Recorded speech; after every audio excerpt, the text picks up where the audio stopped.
Yes, Jesus was a messenger of God, was a prophet of God. Yes, Moses should say thing. Yes, God gave a book to Jesus and Moses. However, God sent another prophet, which is the Prophet Muhammad. All of them came with the same message, that to worship God alone and to stay away from the false gods. And there is one day we have to live this life and meet our Creator. So all of them came with the same message. However, like for example, let me ask you. For example, yeah, God is perfect, correct? So when you go to the Old Testament and when you go to Genesis or you go to Samuel, that God, for example, it says, God created the heavens and the earth in 6 days, and the seventh day rested and refreshed. That is not the nature of God. God doesn't rest. You see what I'm saying? So compare this with Allah said in the Quran. Allah said in the Quran, the meaning of the verse, of course. Allah said in the Quran, we have created the heavens and the earth, and the oceans between them in 6 days, and no fatigue overcame us. The reason Allah mentioned that to refute the lies been attributed to Him, that He rested and refreshed. The other one, which is in Samuel, when God, He said, God greatly regrets for choosing Saul as a king. He wouldn't, if he was all knowing, he would not regret. Yeah. You see what I'm saying? That's I think what a lot of people struggle with is. That's what I'm saying. God is all great. Why the hurricanes, earthquakes, all of that? A hurricane, earthquake is not a problem with that, because why? That is part of the plan of God. That is a test. However, God regretting. Like imagine now, I chose you as a king. Then what you start doing, you start going killing my own people. Yeah. So I regret for choosing you, because I never knew the outcome of your actions. Yeah. But God knew the outcome of our actions. If you were all knowing, then because he's outside of time. So what we say, God is not restricted or surrounded by His creation. Yeah. God is above everything. Yeah. You see what I'm saying? So my point here is, look, that's why, even for example, imagine I said to you, I have a teacher. Imagine you have two daughters, or you have two sons, and I said I have a teacher for your daughters or for your sons, and this teacher, he slept with his own daughters. Would you allow him to teach your daughters? Okay. Are we more wise than God? No. So how God would choose Lut, Prophet Lut, you know, as a prophet of God, which is known in the Bible said Lut, he got drunk and he slept with his own daughters. We don't believe that. We believe all the prophets and messengers were infallible from committing major sins.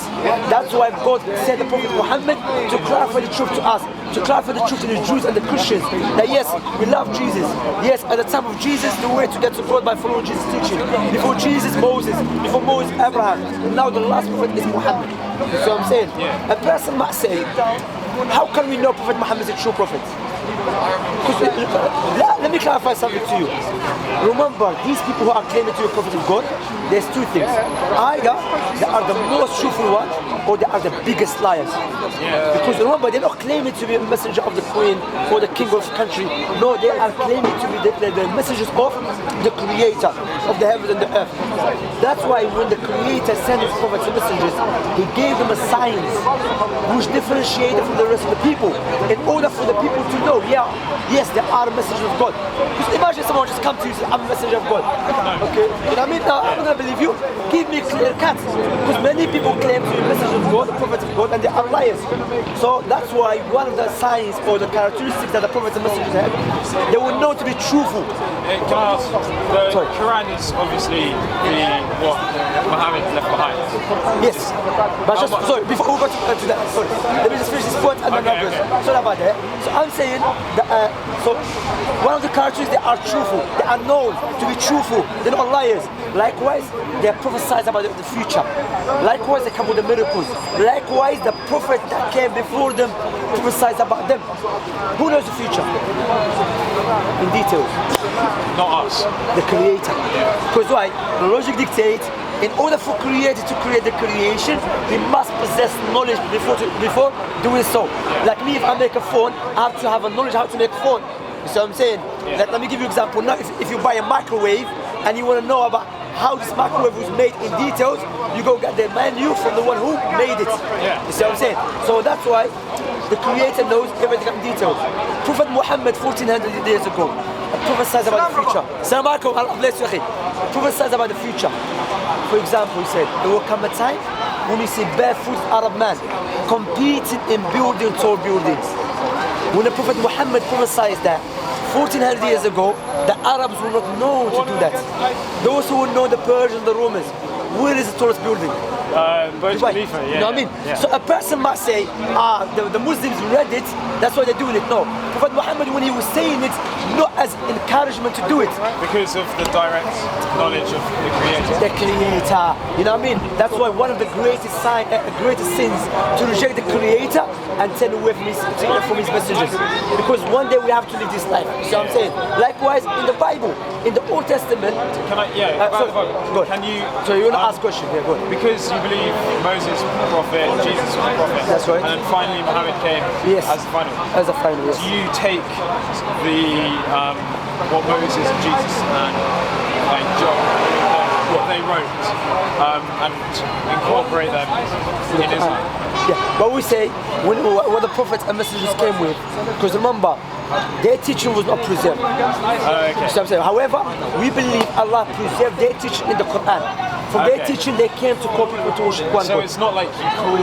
So it's not like you have the words of Moses in the thing. Is we have it in the Quran. Yeah. But like Allah's words, but Allah said Muhammad wrote everything in the Quran. Muhammad did not write because Muhammad couldn't write and read. Yeah. One of his miracles that he couldn't read and write, but he came with the Quran, which is a perfect book for mankind. Yeah. And he challenged people to bring something like it in its eloquency, in its legislation, you know. Yeah. And people couldn't do it.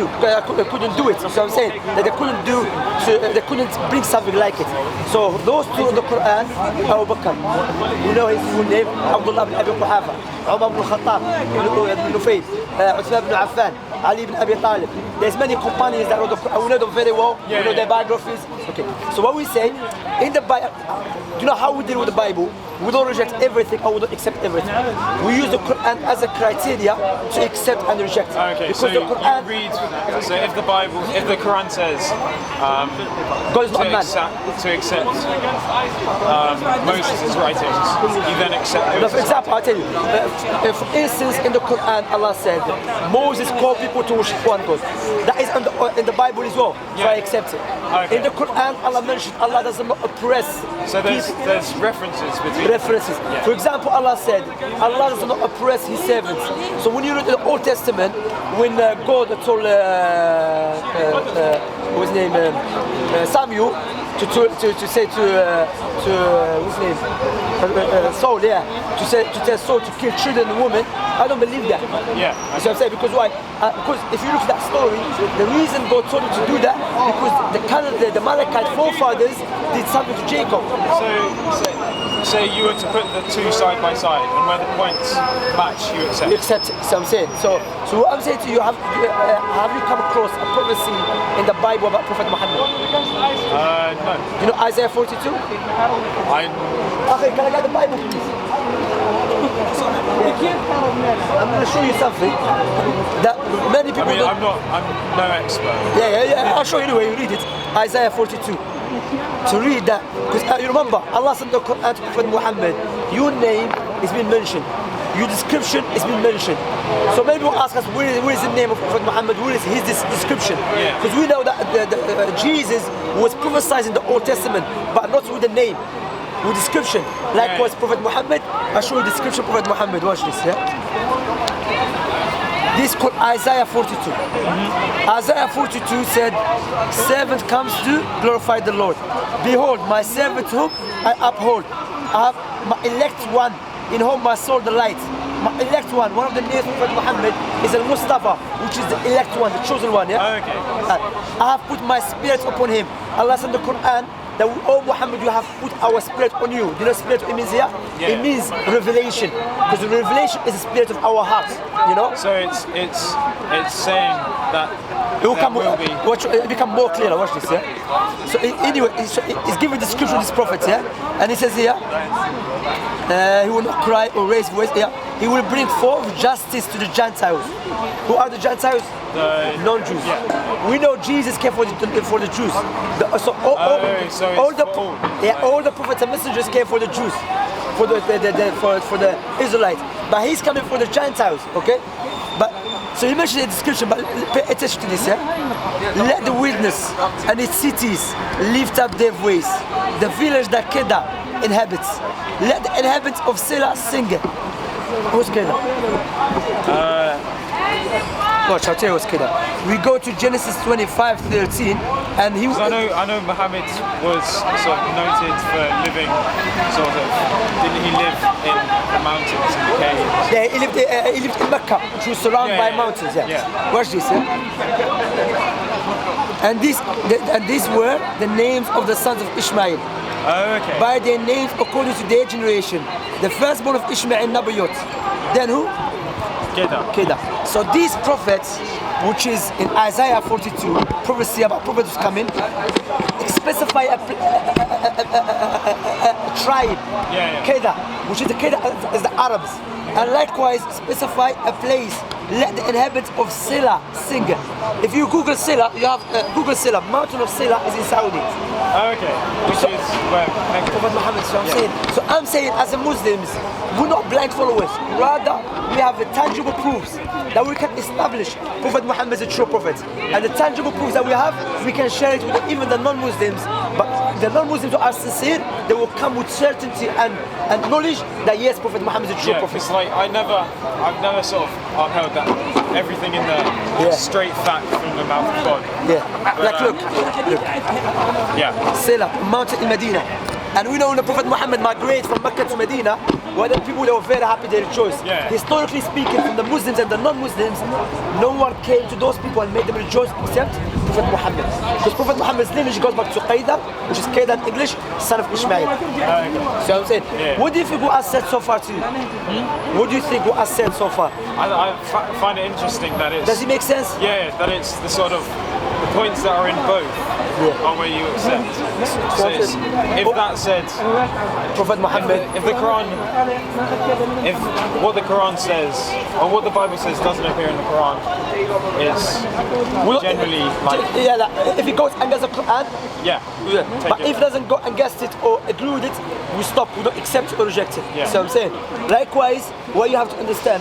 The reason I'm giving you this information is not just for collection of data, rather it's for us to understand and implement it. Because one day we have to live this life. You know, we are so busy with this life, worldly life. How many people died at the age of 16, 20, 25? So God, Allah mentioned the Quran, Allah will never punish anyone until the proof has been established upon them. When the proof is clear to you, how old are you, by the way? 70, nearly 80. Nearly 80, you see what I'm saying? We know that many times people die young, old, so I will lead it to meet the Creator. Because remember, there is only one way to the Creator. And we believe all the prophets and messengers were Muslims. Jesus was not Christian. Christian, it was a name that was given to the followers or so-called followers of Jesus by the Romans. You know, Jesus, he was from the Nazareth. He was a Nazareth, you know, from the area, Nazareth. But what was his belief? It's to submit to the Creator. And Islam, Muslim, in English, submitter. Islam, submission. Moses, he was an Israelite, yes. He was, but what was his belief? To believe in the Creator. That's why we believe all the prophets and messengers were Muslims. And that is the way to God, of course, the way to God. So I'm saying, I'll tell you properly, I'm inviting you to Islam. I will invite you, because why? Every person was born as a Muslim. However, his family make him a Jew or a Christian or a fire worshipper. What is Muslim mean? You were born with something to recognize the Creator, to worship the Creator. We are so busy with the life and the friends and everything, we will forget about the Creator who created us. You know, this life is a bridge. Let me ask you, have you ever seen in your life someone building a house in the bridge? No. What is the bridge for? To cross from one side to the other side. Likewise, this life is a bridge. Therefore, we should take with us that which will to the other side, which is Islam, worship the Creator in the way that the Creator is pleased with and He loves with. I have to no problem. Do you have any book or? I picked up some things. I've got that here. Okay, all right. Thanks a lot. Look after yourself, yeah? Take care, have a nice weekend.